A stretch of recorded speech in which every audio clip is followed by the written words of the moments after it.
Let's fucking do it. All right. I'll just cut it right there. That's how it'll start. No, no, no. Let's. Just me saying, let's fucking do it. And I'm gonna keep saying it. I want to see if you can just add in the censor bleep every time, and just like, because Uh, it'd be funny if I just keep saying, let's fucking do it. yeah, I'm gonna put the bleep like just on the een, so it just lets. Just on the let, so just bleep, fucking do it. But You're right. Just before, just after, it'll just say fuck. oh, my favorite's like watching like some like wrestling. They're really good about that. Where like it's the 7 second delay live, and it'd be like, yeah, well, bleep, fuck you. Like, oh, it's Yeah. It's like, well, congrats on getting that fine. All right. yeah. This is probably a small fine in the grand scheme of things. That's gonna sell an extra 5 shirts. So, but continuing on our series of things, we talked the last time we talked about exercise stuff, we talked about back exercises. We did. So this time we're going to talk about leg exercises. It's great because I just worked out legs like, yeah, 5.5 hours ago because I decided to get a lunchtime workout in today. So yeah, woo. Nice.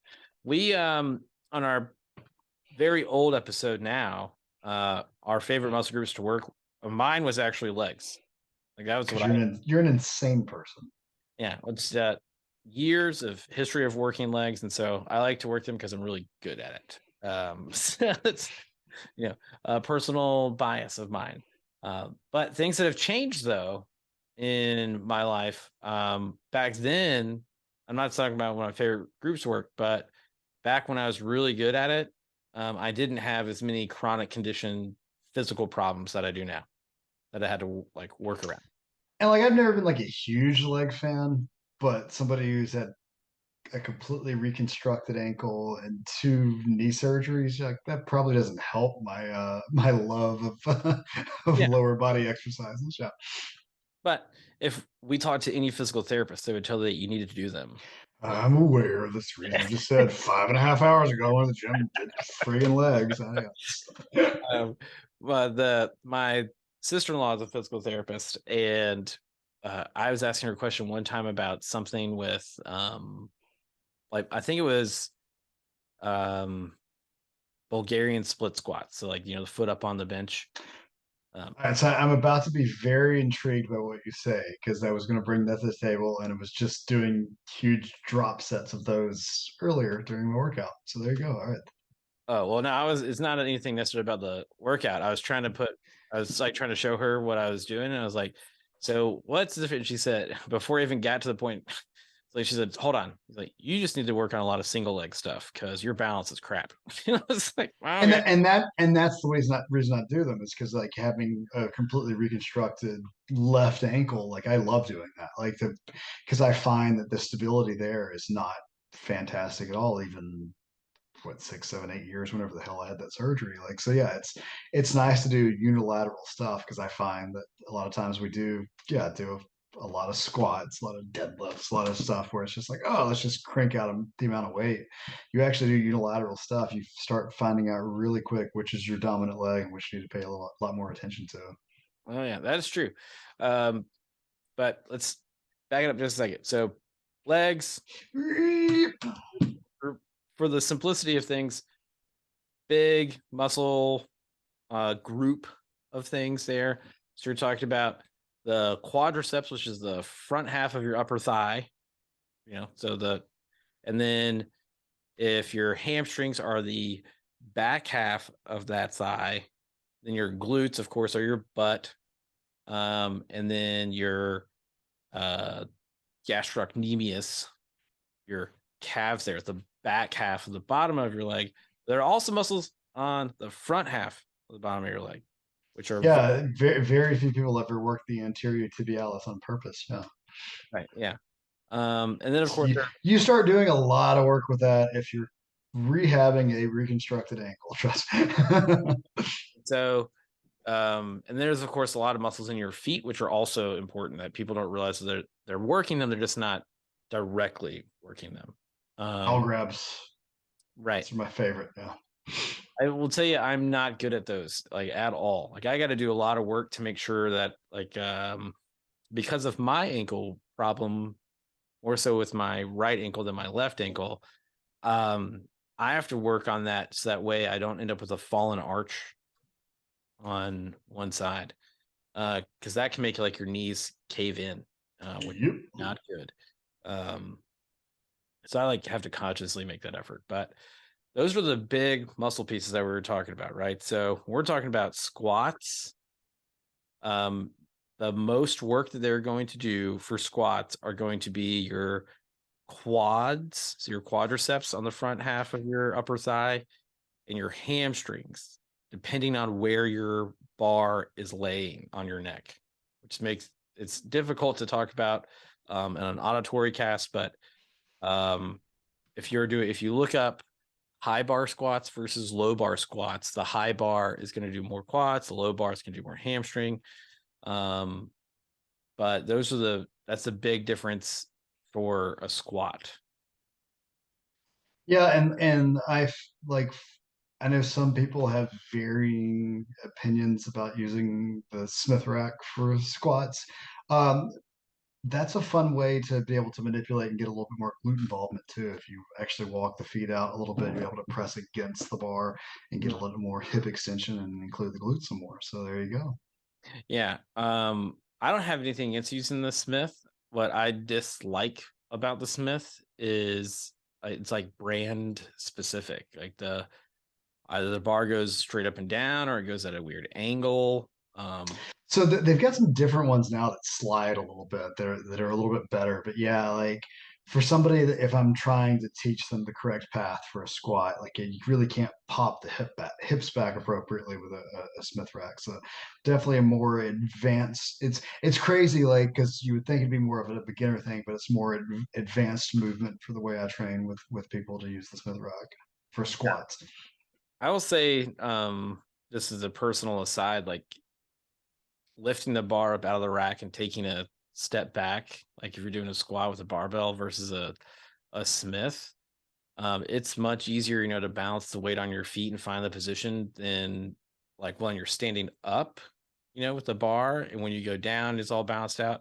But when you're in like a Smith and you get the weight up on your shoulders and you're standing up, it might feel like it's right, but then as soon as like once you start going down, suddenly you're in the wrong spot. Yeah, it's super awkward because yeah, no, I completely agree. And that's my only complaint with the Smith.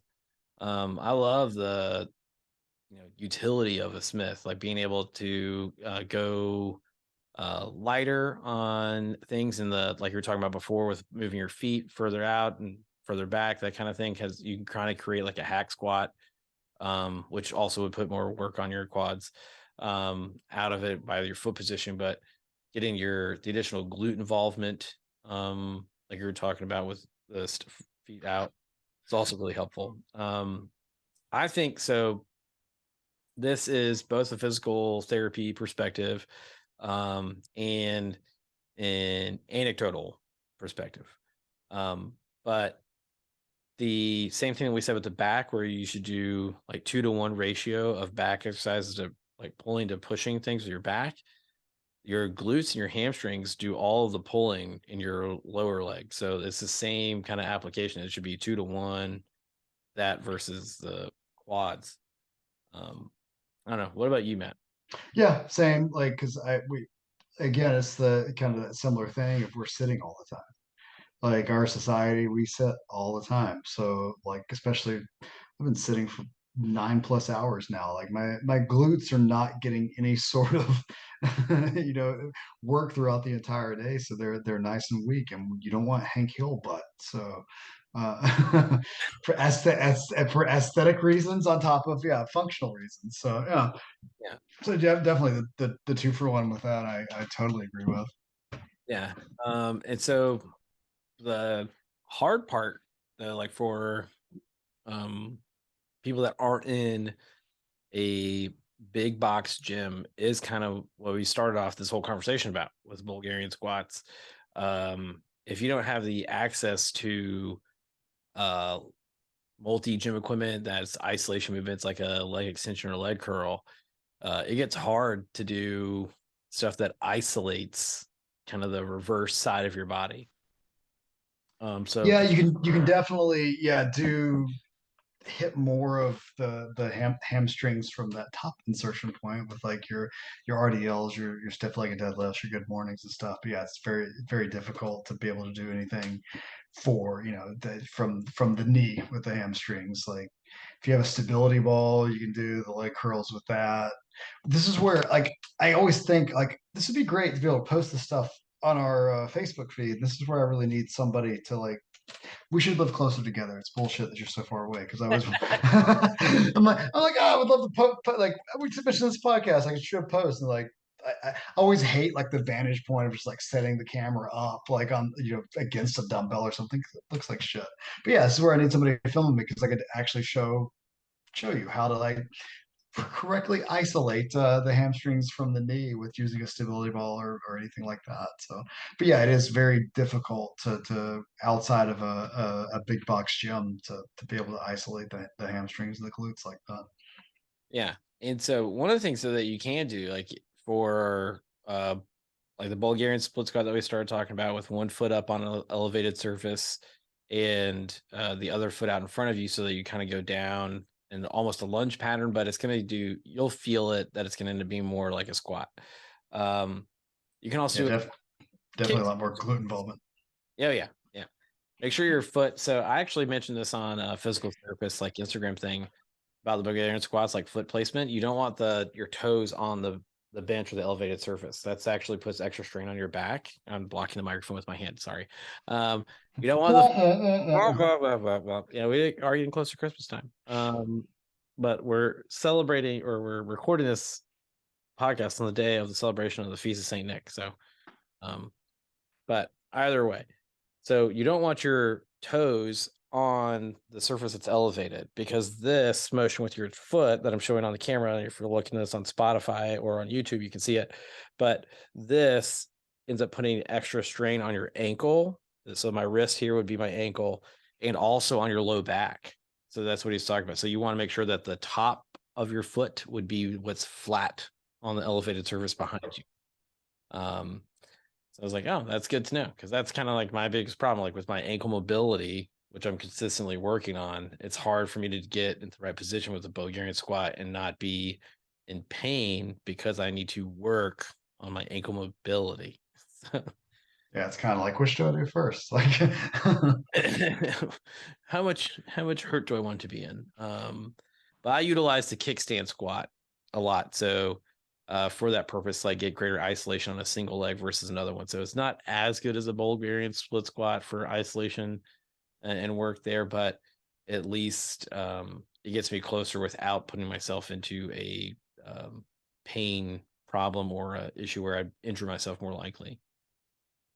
the Bulgarian one for people that deal with balance issues with it, I like to obviously do body weight, but if you're even having trouble with body weight, and the opposite hand of what your lead leg is, having something to stabilize, whether it's if you've got a training partner or a personal trainer to have somebody hold your hand.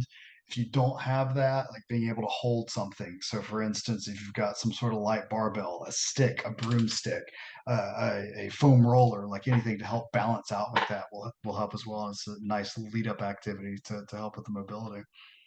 Yeah.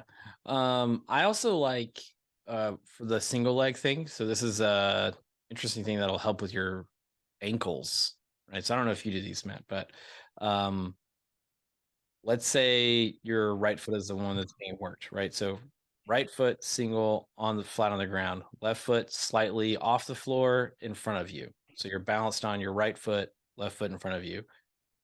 You can take anything in one hand and pass it to your other hand with your arm extended. So uh, people will call them like briefcase passes or kettlebell Yeah. passes. They just go back and forth in front of you and behind you. So like in a circle one way, a couple of reps, circle the other way, a couple of reps, and then switch feet. You will be amazed at the amount of effort it takes to stay balanced It while looks so simple, and you see it, you're like, that's nothing. And then you do it, and you're like, holy hell, like this is actually pretty difficult. yeah. So I think honestly, I do that kind of in a warm up before I start doing squats, just so that way I'm making sure that I force myself to be mindful of my foot activation, like making sure I'm clawing into the floor, making sure I have all the things appropriate. Um, and that also helps warm up everything. So avoid the risk of damaging something. And it doesn't take a lot. Like I said, just a couple of passes is going to get things going for you. And it's really important when we're thinking about leg exercises. Most things, if you're having leg problems, excuse me, sorry, it's mostly something that's further up the chain than down the chain, right? So if you're having a problem in your ankles, it's more likely that it's a problem with your knee or your hip. And if you're having a problem with your knee, it's probably a problem with your hip. But working that entire chain is important, right? So Yeah, I find for a lot of people the hips tend to be the culprit for a lot of stuff. Of like, okay, like start getting the internal rotation, kind of what you were talking about earlier. It's typically that hip tightness. Yeah, like so. Yeah, to actually work the larger muscle group closer to the center of the body is typically the issue. yeah, so that's like a deeper muscle. So your adductors and your abductors, and working those. My favorite way to work those in a home setting is squeezing a foam roller between your legs and doing some kind of squat motion. So you have to hold the foam roller between your legs. You can do body weight. And then as far as the um, abductors, so that's the muscle that's on the outside of your hip, I like kickstands. So like, For a lot of people that I program with, I really try. It's kind of go to that 2 to 1. Like I really try to train the adductors a lot more than the abductors because a lot of people those abductors are so tight. You get to start, those external rotators and stuff out there. So like you said, I love that. Yeah, keeping the foam roller there, or even like a small Nerf ball or something to get that activation, and then really focus on stretching those abductors out through various different ways to stretch those. yeah. Um, and like you mentioned ahead of time, so like the RDL, that's probably my favorite posterior chain exercise. You can manipulate what's the primary mover by slightly moving your hips further back. I like that. I like that one for the same reason I like the squat too. It's functional. We do that movement a lot every day throughout life, regardless of what you're doing, of picking up kids or picking up groceries or like whatever. Like that's a big one, similar to a deadlift, similar to a squat, where it's similar to those activities of daily living that we talk about a lot. Yeah. So that's like the big, so if we're thinking about like the primary six movement patterns, uh squat and the hinge are two of those six. So the hinge is your hip hinge, right? So the RDL gets you that hip hinge movement, the squat gets you that movement. So that's two of the primary function movements, right? So the other ones we talked about before, right? We already did chest, that's the press, or the push. We'll eventually get to the shoulders here, and that'll be the press. And we did the back already, which is a pull. But the carry will come along. Yeah, squats. Squats are the kings of the leg exercises. Yeah, and I love it because there's a variation for everyone. So if you've got lower back issues and don't want to load the spine with a barbell back squat, that's okay. Yeah, there's all kinds of sumo squat, goblet squat, anything. Plenty of variations with a stability ball against a wall or whatever. Like I love me some squats. Yeah, I love squats. We were talking about the goblet squat. Like people immediately think about that looking with a dumbbell, but you can use a kettlebell or a plate. It's the same thing as long as you're holding the weight in front of you in your hands. That's the goblet. Uh, Yep. so I will say it does get hard if you're trying to hold like 245-pound plates with your hands. That's gonna be really Yeah, have fun with that. Your grip strength's fantastic. I need to do a lot of grip work, man. I'm gonna get toasted on the deadlift with the grip. It's just gonna be like, but it's my own contest, so I'm using straps. Nope, I'm disqualifying you. Hope your wife disqualifies you if she watches. She's like, nope, no, I did depth was right, but no, we don't allow straps in this competition. I did hook grip or whatever the other day, and I was like, I'm gonna like rip my hand in half trying to hook grip this thing. Oh, I'm legit sitting here picking at calluses and blisters right now from the grip stuff of workout. Yeah. But that is also, that's a side benefit of doing goblet squats. You can help work on your grip. because it gets hard. The hardest part for me with goblet squats usually is not the squat itself, it's just holding a weight in front of me for some amount of time. Like the stability that's required of your trunk while holding this weight out in front Yeah, of the stability and the strength, the upper body strength. It's like my lower body's so much stronger than what I'm able to hold right now. me. Yeah, it's like, oh, this is terrifying. Like, why is this not working? But like it, this is around, like we've gone around the world on leg here, but so um hamstring, glute, RDL, squat for the quads, seated calf raise for calf is my go-to calf workout, which also works the tibialis. So Yep. um those are the simple. If I was doing a leg day and I just had to like throw it together, that's what I would do on a leg day. Yeah, like I am not gonna argue. Like we're pretty similar with that. And like I said, the Bulgarian split squat, I'm all for too. I've been doing a lot more of those lately because it's great isolation. There's great ways to be able to manipulate how difficult or how easy you want to make them. So yeah, throw those in there and then you boom, you got a complete leg day right there. Yeah. So what's your favorite leg exercise? It's my favorite and least favorite at the same time. Just a good old fashioned barbell back squat. Like I Do you just do high bar or low bar? I do low bar. Low bar. Yeah, me too. Yeah, back. Uh, yeah. It's the Like high bar.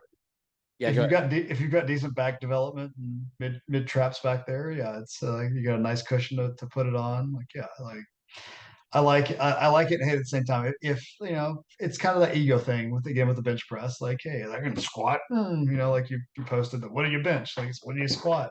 Um, if I have to do higher reps barbell squats, like kill me. I hate it. Like, but it's just like lower rep five or less. Sweet, let's have at it. I can do this. Yeah, man. Those 20 rep sets of squats, that's like a mental game. It's not a physical game. Oh, it's awful. Like I don't care if it's just the bar or body weight. I don't want to do 20 squats. Yeah. I was laughing about the other day. I did squats and my wife asked me like, what's going on with like the amount of time you're taking like between individual reps? And she's like, is that like on purpose? I'm like, I'm just trying to catch my breath. Just tired. Like I'm blown up. Like 1, 2, 3, 4. Oh, gotta breathe, gotta breathe. 1, 2, 3, 4. It's just like this is terrible. Like, how many of these did I just prescribe for myself? What an idiot I am. But I have good leg development, so what can I say? I can't There you complain. go. It's working. Yeah. So my favorite leg exercise, like I love the squat, so not anything is a squat. Um, but I really do like RDLs. I feel like they give me the greatest benefit out of any leg exercise that I do. Um, when I had my back problem, which was caused by an RDL, what oddly enough like resolved a lot of it was RDLs. Like just getting better at bar position with the RDL, going slow on the lowering of the bar, pause at the bottom, slowly or quickly lift up the weight, but being mindful, like it doesn't take a lot. Like you're not trying to go super heavy. It's okay if the weight seems like nothing's happening. If you go slow on the eccentric phase and you pause at the bottom, you're going to feel the work that you did. Yeah, paying attention to actually the actual process of the movement and to your own range of motion. Because I know a lot of times people think, oh, you just got to go all the way down the ground, all the way to your feet, or all the way to your ankles. Like a lot of people don't have the mobility in their hamstrings and their lower back to do that. So actually looking and going, okay, what's keeping my spine in proper alignment? And for a lot of people, myself included, that are not super flexible despite the amount of flexibility training. Yeah, it's a little bit lower, a little bit higher than what you would expect. Right. Okay. So you guys out there, what is your go-to leg exercise? So mine is always going to be the squat first, and then like RDL. Like I said, I think the RDL gives the greatest benefit, but the squat is my go-to leg exercise. Um, but and then on that side effect, like how much you squat? We asked about how much you bench. How much you squat? Where are you Just at? squat. So, yeah, people should ask that Well, question more so when you go to the we'll, gym. we'll, we'll find out what Ryan squats on December 31st. So there you Yeah, go. we'll find out. So we'll see. Hopefully, it's a good number. But either way, like we say every week, maximize every bite. Maximize every rep. I almost said the other reversed, but you guys out there have a good day. Thanks for coming and joining us here on Franchise Nutrition Fitness. Check out our website. It should be updated soon. All right. Have a good night.